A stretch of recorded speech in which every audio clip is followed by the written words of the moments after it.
Hello everybody, it's Mr. Stevens back again. We are here to jump right back into Brothers in Arms, the lives and experiences of the men who fought the Civil War in their own words by William C. Davis. We're going to jump right back in where we left off in the last video. I hope you guys are still enjoying it. I know that I am. And here we go.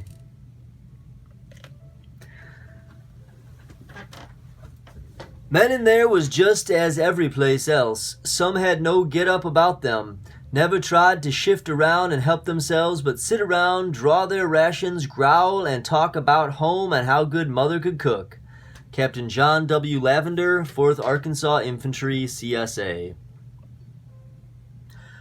On both sides of Mason and Dixon's line, with nothing else to occupy them, prisoners thought and talked constantly about their food. Rations, such as they were, offered the only break in the day's monotony, yet what they ate matched the squalor of their surroundings. Meat came spoiled, or fly and worm infested, if it came at all. Maggots and mold, often as not, covered their bread. One Reb prisoner at Camp Douglas, outside Chicago, believed that his meat ration one day was a piece of mule neck with the hide and hair still on. Soup, like as not, came with worms swimming in the weak broth. No wonder the prisoners went after any scrap of extra nourishment, even if it meant a stray cat or dog, even rats, mice, and birds. An Arkansas soldier ate a mess of fried rats and concluded that they resembled squirrels and was all right to a hungry man. Brigadier General William Hoffman, at Wright, ran Yankee prisons methodically like an accountant, with the result that his penny-pinching visited unnecessary hardship and suffering on the prisoners in his compound. United States Treasury bills circulated to make up for the shortage of hard currency. Shin plasters, some called them, yet the Confederate prisoner who had a few could buy some much-prized luxuries. A prisoner released from Andersonville near the end of the war shows the result of malnutrition, inactivity, and disease, chiefly dysentery. Thousands of such living skeletons emerge from prisons both north and south.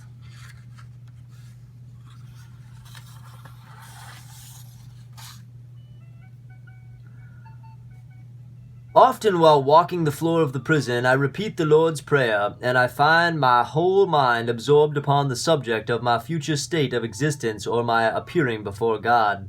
William M. Norman, 2nd North Carolina Infantry. The hours of confinement crawled past. No prisons provided any sort of organized occupation for their inmates. The men were left entirely to their own devices for recreation. Those who could wrote, sometimes incessantly. Letters passed the day and helped a man feel a little closer to loved ones and home. Some prisons saw more than 2,000 letters a day being presented to the camp censors for examination and mailing. The more able-bodied prisoners organized games, foot races, even a variant of baseball to keep themselves active. A few camps staged theatricals, and others had glee clubs and even a modest camp library. Gambling, of course, passed many an hour, especially between the older prisoners and the new ones who still had something to lose. At the other end of the morality scale, religion flourished in the prisons as men looked to their faith for strength and salvation. But most of all, the men simply sat and talked and talked and talked. For many, talk was all they had. A letter from a Confederate prisoner held at Fort Delaware Prison. Pray for me daily, it pleads. Old Capitol Prison in Washington was reserved for political prisoners and prominent civilians suspected of disloyalty. Often, people denied the writ of habeas corpus. Camp Morton, near Indianapolis, Indiana, was one of the largest compounds for Confederate prisoners, and one at which dysentery and deadly malaise called the debility ran rampant.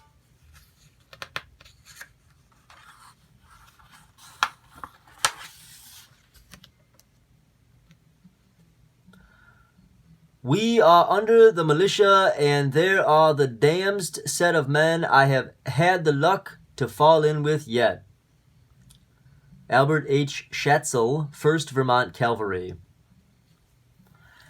Inevitably, prisoners regarded their captors as evil incarnate. They told exaggerated stories of the camp at Point Lookout, Maryland, where the commandant, Major Allen Brady, trampled men under his horse's hooves, or of Fort Delaware's Lieutenant Abraham Wolfe, exhibiting all the mean, cowardly, and cruel instinct of the beast from which his name was taken. Guards came in for equal execration, and the North and South, it has been said, that rarely were the best available troops detailed for prison garrison duty. The old or less firm, the inexperienced, the unreliable in battle often found themselves stationed as guards. Their captives looked on them as the worst-looking scalawags, and soon told exaggerated stories of their cruelties, most of them unfounded. Yet a few men won the esteem of their prisoners. Colonel Richard Owen, commanding Indianapolis's Camp Morton, so drove himself to care properly for the Confederates in his camp that they later paid for the placement of a bust of him in the Indiana Capitol. And poor Robert Smith, commanding Danville, Virginia's prison for Yankees, became so distraught at his inability to care properly for them that he turned to the bottle. Buttons worn by state militia in the North, militia were often used as prison guards, much to the disgust of prisoners who did not regard them as real soldiers. Guards in the prison yard at Old Capitol Prison. They are assembled for a special occasion, the execution of the conspirators in the Lincoln murder. An artillery company formed part of the guard garrison at Johnson's Island in Lake Erie, one of the most severe of Union prisons thanks to the weather. Letters home were the only contact that prisoners of war could maintain with their friends and family, and they were heavily censored before being allowed to pass through the lines.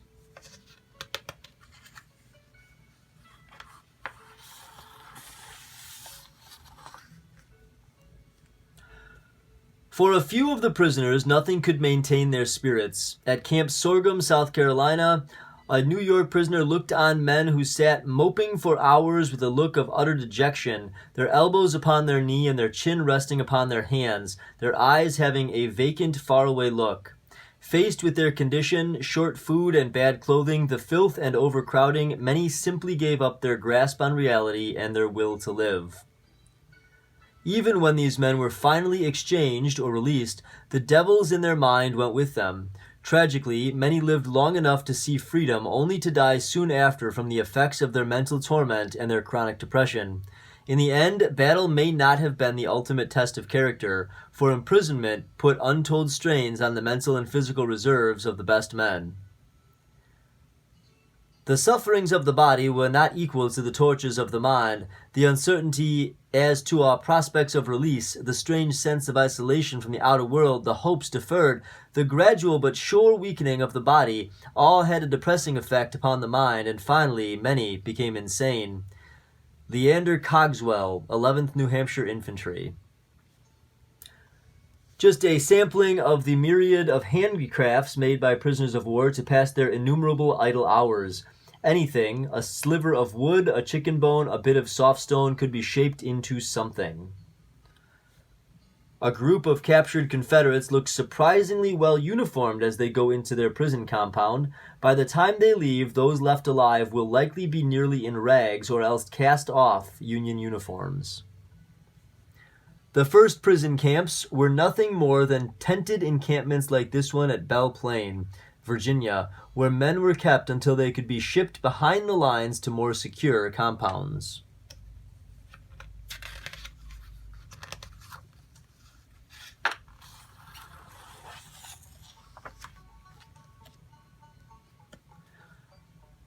Freedom was more desired than salvation, more sought after than righteousness. Abner Small, 16th Maine Infantry.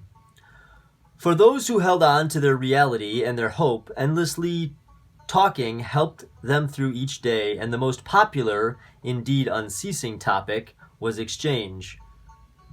Early in the war, North and South traded prisoners on a one-for-one basis to relieve crowding in prison camps.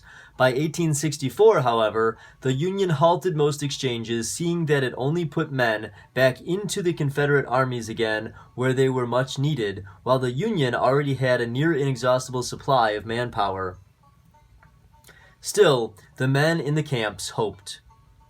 There is considerable excitement this morning about paroling, wrote a Minnesota private at Andersonville, but it is all gas, I reckon, for there never was so ignorant a lot of men together since the world stood that is in regard to matters outside of the bullpen.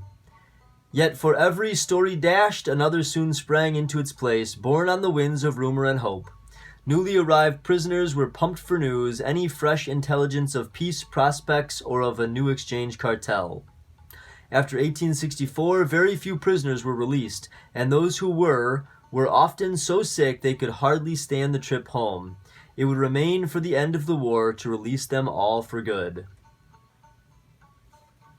Simple pastimes like carving wooden spoons or making a wooden chain helped keep prisoners' minds active and focused and fought off the deadly lethargy and homesickness that could kill.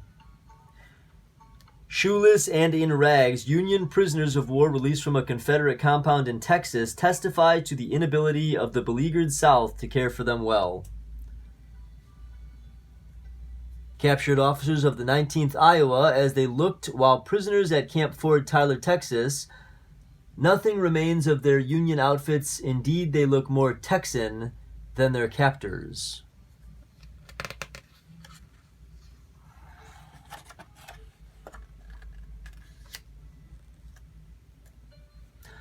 We fumed and fretted, and our restraint grew more and more irksome. At last we settled down to the conviction that we were in it for the war unless we effected escape. Frederick Bartleson, 100th Illinois Infantry. Escape was on the mind of almost every captive from the moment the enemy took him. Thousands escaped within hours or days of capture before they could be securely locked behind prison gates. After that moment, however, flight became infinitely more difficult. What with armed guards, tracking dogs, and perhaps hundreds of miles of enemy territory to traverse back to friendly lines. Still, hundreds of men did escape. Mostly they did it by ones and twos, climbing a stockade or running away while outside the compound on a work party. Some even got away by posing as dead and being transported outside the gates for burial. More spectacular were the attempts at mass breakouts. In December of 1864, at the Danville prison camp in Virginia, the largest attempt of the war failed when the early discovery foiled the plot. More successful was the breakout by Union officers from Richmond's Libby prison.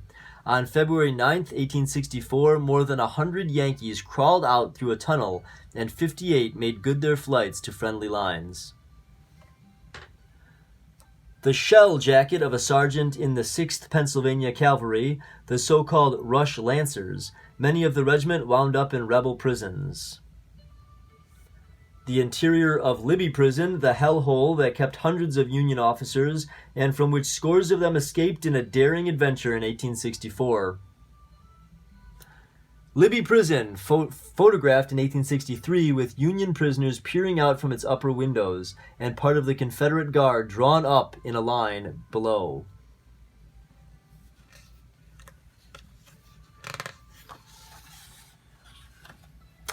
And we will end there for today. Hope you guys are still enjoying it. We will be back with the next video soon.